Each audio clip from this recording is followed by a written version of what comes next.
당신이 지금 먹는 영양제가 사실은 독이 될 수도 있습니다.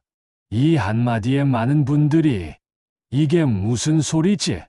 하고 고개를 갸웃거릴 것입니다. 영양제는 건강을 위한 필수품처럼 여겨지기 때문이죠. 하지만 우리가 맹신하는 이 영양제가 오히려 우리 몸에 독이 될 수 있다는 사실을 아십니까? 오늘 그 충격적인 진실과 함께 진짜 건강을 위한 지혜로운 선택이 무엇인지 이야기해 드리려고 합니다. 우리는 모두 젊었을 때부터 영양제는 몸에 좋다는 교육을 받고 자랐습니다. 부모님은 비타민은 꼭 챙겨 먹어야 한다.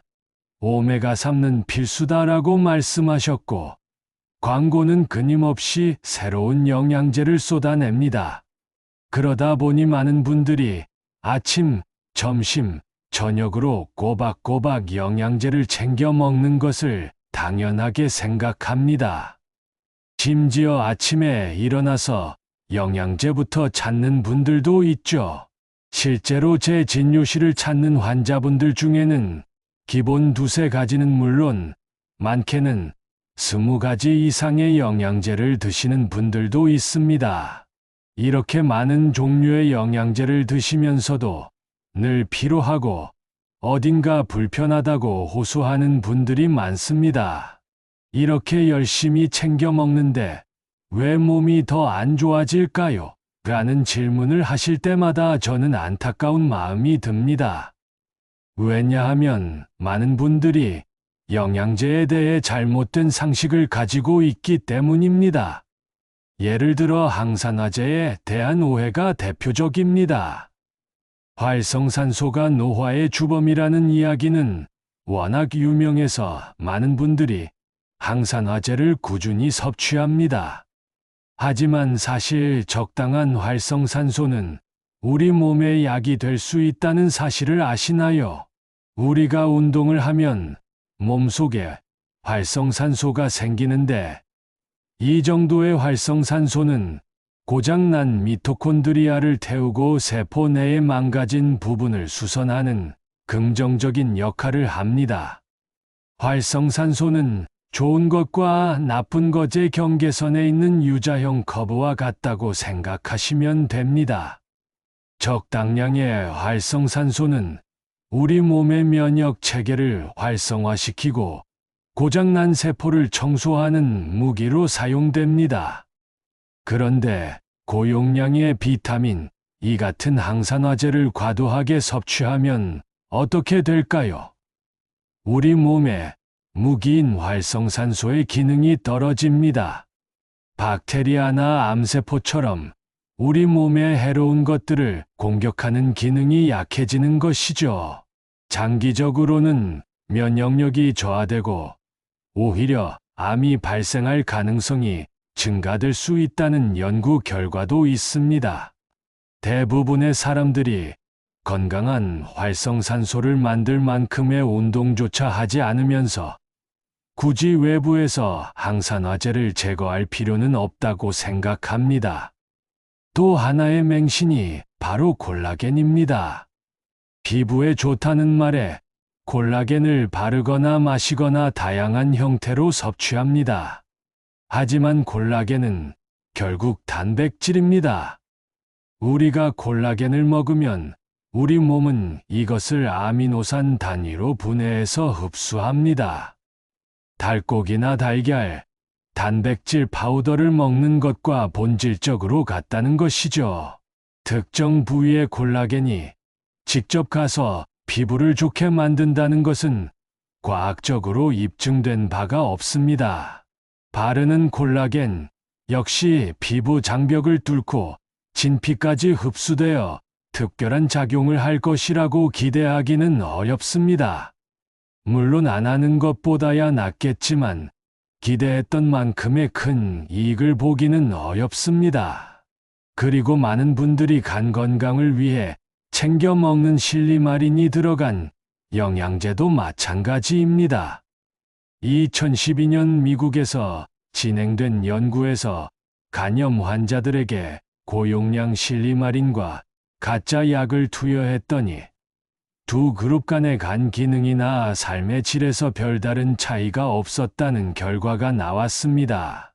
이와 비슷한 연구들이 많아 2021년 한국건강보험심사평가원 심평원에서도 이 성분이 간 건강에 도움이 된다는 증거가 부족하다고 판단했습니다. 저는 솔직히 말해서 영양제를 거의 먹지 않습니다. 고강도 근력 운동을 할 때 단백질 파우더와 소량의 크레아틴을 먹는 정도가 전부입니다. 여기서 꼭 기억하셨으면 좋겠습니다. 약은 효과가 있으면 반드시 부작용도 있습니다. 그리고 그 부작용이 크기 때문에 의약품으로 분류되어 의사의 처방이 필요합니다. 반면 영양제는 기본적으로 건강기능식품이나 식품의 카테고리에 속합니다. 뚜렷한 생물학적 효과가 있으면 의약품으로 분류되어야 하기 때문입니다. 영양제에 어떤 기적적인 효과를 기대하는 것은 어쩌면 모순일 수 있습니다. 영양제 맹신만큼이나 위험한 행동이 있습니다. 바로 닥터 쇼핑입니다. 이 병원, 저 병원을 다니면서 여러 의사에게 진료를 받고 약을 처방받는 분들이 많습니다. 그 결과 한두 가지 약으로 시작했던 약 봉지가 수십 가지로 늘어나는 경우가 허다합니다. 77세 C씨 할머니의 사례를 이야기해 드리겠습니다. 할머니는 고혈압, 고지혈증 약을 드시면서 텃밭도 가꾸고 교회도 나가시며 건강하게 생활하셨습니다. 그런데 남편분께서 뇌경색으로 쓰러지시면서 큰 스트레스를 받으셨고 그 이후 밤에 화장실을 너무 자주 가시는 야간요 증상이 시작되었습니다. 할머니는 방광 약 2가지를 처방받아 드셨습니다. 문제는 여기서부터 시작되었습니다. 방광약을 드신 후 변비와 소화불량 증상이 나타났고 식사량이 줄어들면서 기운이 없어지셨습니다. 저녁에 잠이 오지 않아 다른 병원을 찾아 수면제를 처방받았습니다. 수면제를 드시면서 낮에는 구벅구벅 조는 시간이 늘어났고 집중력과 기억력이 눈에 띄게 떨어졌습니다. 가족들은 할머니의 상태를 걱정하며 치매 검사를 받게 했고 경도인지장애 진단을 받게 되셨습니다. 그리고 전문 치매약을 처방받아 드셨습니다. 치매약을 드신 후에는 식욕이 더 떨어졌고 소화제와 식욕 촉진제까지 처방받아 드셨습니다. 이렇게 약이 계속 늘어나다 보니 결국 휠체어를 타고 제 진료실에 오셨습니다. 이 모든 증상의 시작은 방광약이었습니다. 방광약의 부작용으로 소화불량과 변비가 생겼고 수면제를 먹으면서 낮에 졸고 기억력이 떨어지는 악순환이 이어졌습니다. 처음 처방받은 방광약에는 인지 기능을 약간 떨어뜨리는 성분이 들어있었습니다. 그런데 그 이후 처방받은 치매약의 부작용 중 하나가 방광의 예민성을 높이는 것이었습니다. 상충되는 작용을 하는 약을 계속 드셨던 것입니다. 이렇게 여러 병원을 다니며 약을 먹다 보니 한 가지 약의 부작용을 다른 약으로 막으려 하고 그 약의 부작용을 또 다른 약으로 막으려는 약의 메비우스의 띠에 갇히게 된 것입니다. 결국 할머니의 몸은 약에 취해 마취된 것과 비슷한 상태가 되었고 기운은 다 빠져 휠체어 신세를 지게 된 것이죠. 저는 할머니의 약을 모두 정리해 드렸습니다. 불필요한 약, 서로 상충되는 약, 부작용이 심한 약들을 과감하게 줄였습니다. 2주 뒤 할머니는 수면과 식사, 배변 상태가 모두 좋아지셨고, 한 달 뒤에는 인지 기능까지 정상 범위로 회복되었습니다. 이처럼 운이 좋게 약물 정리로 건강을 되찾은 경우도 있지만, 대부분의 경우 약에 의존하는 삶에서 벗어나지 못합니다. 여기가 아프다, 저기가 쑤시다, 어지럽다고 호소하며 계속해서 병원을 찾아 약을 늘려가는 분들이 많습니다. 결국 몸져눕게 되고 근육이 빠지면서 삶의 질은 더욱 떨어집니다. 그렇다면 어떻게 해야 할까요? 저는 모든 증상을 약으로 없애려고 하지 말고 어느 정도는 받아들이고 견디는 지혜가 필요하다고 말씀드리고 싶습니다. 야간요처럼 불편한 증상이 있다면 약부터 찾기 전에 브릿지, 운동이나 케겔 운동 같은 기본적인 생활 습관 개선을 먼저 시도해 보세요. 꾸준한 노력으로 증상이 호전되는 경우가 생각보다 많습니다. 또 하나 중요한 것은 마음 건강입니다. 특히 마음 챙김이 중요합니다. 마음 챙김의 반대 개념은 마음 놓침입니다. 멍하니 스마트폰을 스크롤하고 자극적인 쇼츠를 끊임없이 보면서 생각 없이 시간을 보내는 상태가 바로 마음 놓침입니다. 이런 상태가 계속되면 치매에 걸리기 쉬워집니다. 치매를 예방하는 가장 좋은 마음 챙김 방법 중 하나는 명상입니다. 명상이라고 하면 보통 눈을 감고 가부좌를 틀고 앉아 있는 것을 떠올리실 텐데 꼭 그럴 필요는 없습니다. 명상은 지금 이 순간에 온전히 머무르는 연습입니다. 달리기 명상, 수영 명상, 걷기 명상, 심지어 설거지 명상까지 가능합니다. 물속에 몸을 맡기고 발이 땅에 닿는 느낌을 느끼고 그릇이 손에 닿는 감촉에 집중하는 모든 활동이 명상이 될 수 있습니다. 인지 예비 능력을 높이는 3가지 방법이 있습니다. 첫째, 신체 활동, 즉 운동입니다. 둘째, 머리를 쓰는 활동입니다. 화투나 마작, 브릿지 같은 게임이 여기에 해당됩니다. 셋째, 사람을 만나는 것입니다. 이 3가지를 모두 충족하는 활동을 꾸준히 한다면 뇌 건강을 지킬 수 있습니다.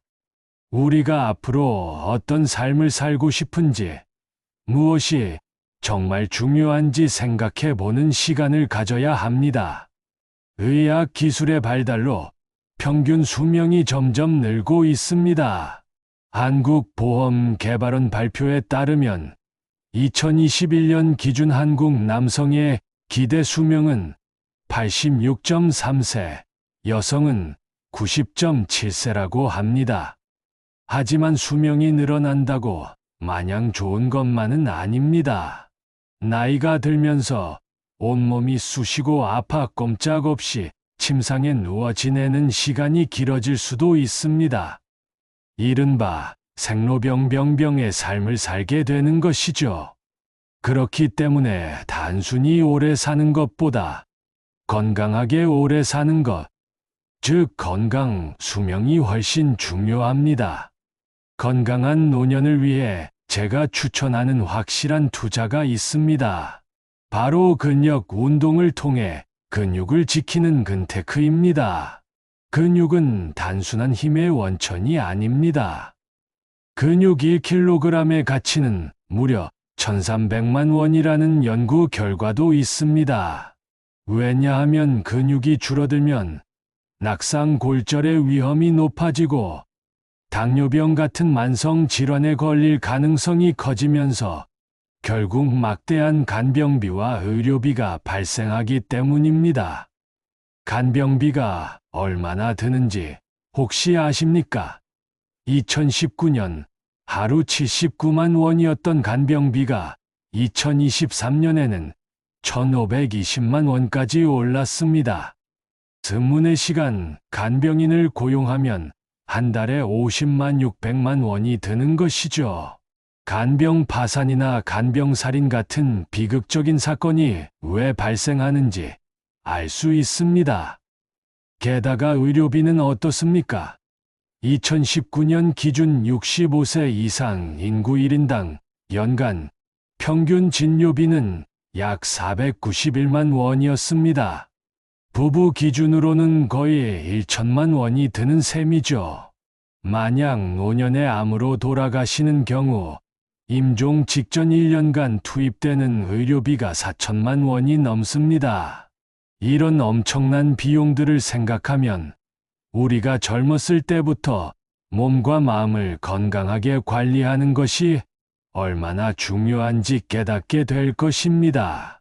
지금 당장 조금 귀찮더라도 근력 운동을 하고 건강한 식습관을 유지하고 마음 챙김 명상을 하는 것이 결국 노년의 삶을 풍요롭게 만드는 가장 확실한 투자가 됩니다.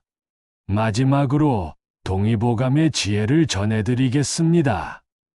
동의보감에는 오장육부가 건강하면 백병이 생기지 않는다고 기록되어 있습니다.